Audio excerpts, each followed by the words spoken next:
एक गांव में 4 मित्र रहते थे।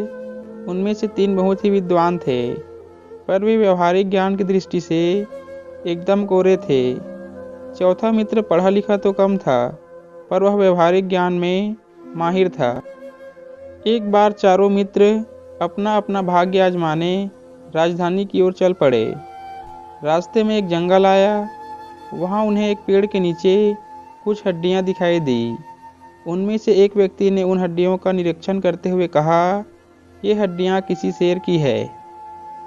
इन हड्डियों को एकत्र कर मैं अपनी विद्या से मरे हुए शेर का कंकाल तैयार कर सकता हूँ।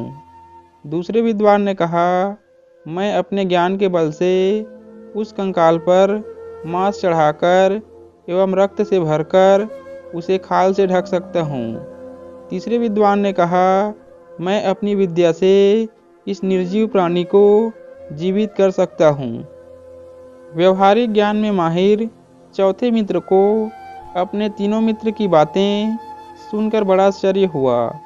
उसने अपने विद्वान मित्रों को सावधान करते हुए कहा, मित्रों, शेर को जीवित करना खतरे से खाली नहीं होगा।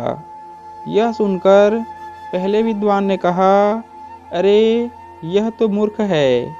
इस बेवकूफ को हमारे ज्ञान से ईर्ष्या हो रही है। दोनों विद्वान मित्रों ने भी उसका समर्थन किया।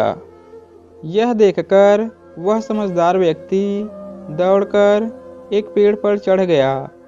तीनों विद्वान मित्रों ने अपने अपने ज्ञान का प्रयोग करना शुरू कर दिया।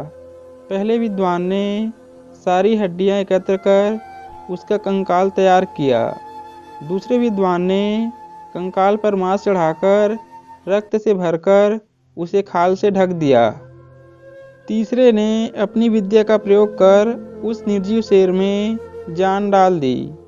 जान आते ही शेर दहाड़ता हुआ खड़ा हो गया और तीनों पर टूट पड़ा। तीनों विद्वान वहीं ढेर हो गए। व्यवहारिक ज्ञान एवं सूझबूझ के कारण चौथे मित्र की जान बच गई। इस कहानी से हमें यह शिक्षा मिलती है, शास्त्रों में कुशल होना ही पर्याप्त नहीं है। लोक व्यवहार को समझने और लोकाचार के अनुकूल काम करने की बुद्धि भी होनी चाहिए।